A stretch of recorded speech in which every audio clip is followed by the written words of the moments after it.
আসসালামু আলাইকুম।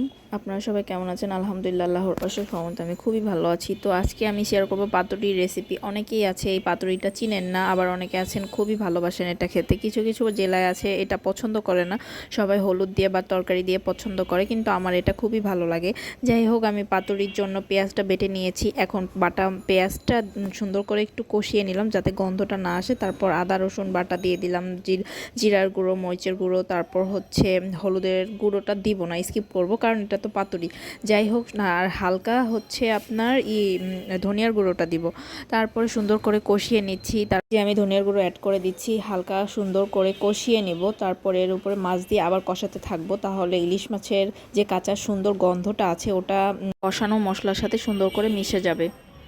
তারপর এই যে আমি সুন্দর করে কষাতেই থাকছি। তারপর হচ্ছে মরিচ অ্যাড করে দিলাম, আমি মাছটাও দিয়ে দিব।